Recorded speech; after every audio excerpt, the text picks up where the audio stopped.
Brought to you by खाता book. इनका tomorrow होना हो लेकिन हिसाब टुडे हो सकता है। हाँ? कैसे? भाई खाता आउट करो, खाता बुक डाउनलोड करो, ये ऑटोमेटिकली हिसाब करे, उधारी वापस लाए फटाफट। भेज दिया उसको हिसाब। खाता बुक, बिजनेस हुआ इजी।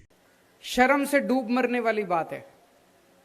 जिन डॉक्टरों ने कोरोना के टाइम पे अपनी जान की बाजी लगा के हमारे परिवार और हमारी रक्षा की, हमारा इलाज किया, हमारी सेवा करी, उन डॉक्टरों को कई कई महीनों तक तनख्वाह ना मिले, ये सही नहीं है और बड़ा संवेदनशील मामला है।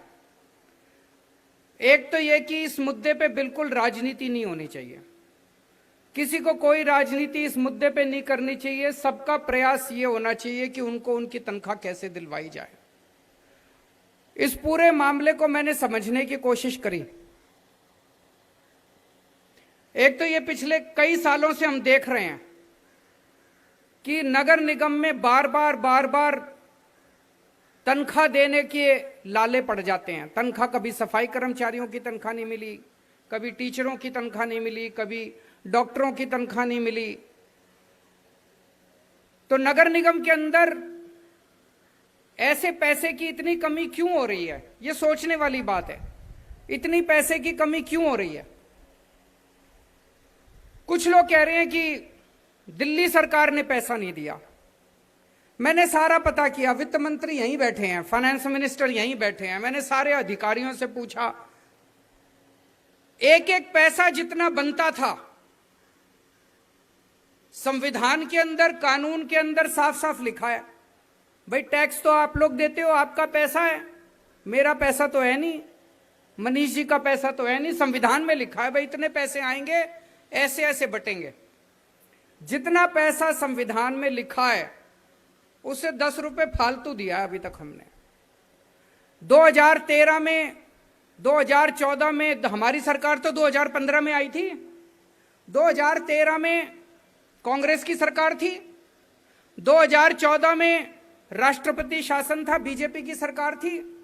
उन दिनों में जितने पैसे देते थे नगर निगमों को, हम लोगों ने उससे दुगने तिगुने पैसे देने शुरू कर दिए नगर निगमों को। तो वो पैसे कहां गए? 2013, 2014 के बाद नई भर्तियां तो हुई नहीं एमसीडी के अंदर, कोई कर्मचारियों की तनख्वाह भी नहीं बढ़ी दुगनी तिगुनी। तो अगर हमने पैसे दुगने तिगुने देने चालू कर दिए तो नगर निगम में पैसे जा कहां रहे हैं? सफाई कर्मचारियों की तनख्वाह क्यों नहीं मिल पा रही? डॉक्टरों की तनख्वाह क्यों नहीं मिल पा रही? टीचरों की तनख्वाह क्यों नहीं मिल पा रही? सोचने वाली बात है। तो दिल्ली सरकार का जितना पैसा बनता था उतना एक एक पैसा दे दिया। उल्टे अभी हमने पिछले 3-4 दिन से, जब से ये सारा मुद्दा चल रहा है, मैंने सारा पता कराया, हमने इतना ज्यादा पैसा लोन के रूप में दे रखा है कि नगर निगमों को दिल्ली सरकार का 3800 करोड़ रुपया, 3800 करोड़ रुपया वापस करना है लोन का। हमने पैसा नहीं देना, नगर निगमों को 3800 करोड़ रुपया वापस करना है हमारा। जल बोर्ड पानी देता है नगर निगम को, 3000 करोड़ रुपया जल बोर्ड का बिल बकाया पड़ा है, जल बोर्ड को वापस करना है नगर निगमों ने। तो हमने तो अपना पैसा उल्टे ले नहीं रखा, उनके पास पड़ा है। फिर मैंने पता कराया तो केंद्र सरकार पूरे देश में जितने नगर निगम हैं उनको ग्रांट देती है। पूरे देश में जितने नगर निगम हैं उनको ग्रांट देती है केंद्र सरकार, 485 रुपए प्रति व्यक्ति के हिसाब से। उस नगर निगम में जितने लोग रहते हैं, 485 रुपए प्रति व्यक्ति के हिसाब से।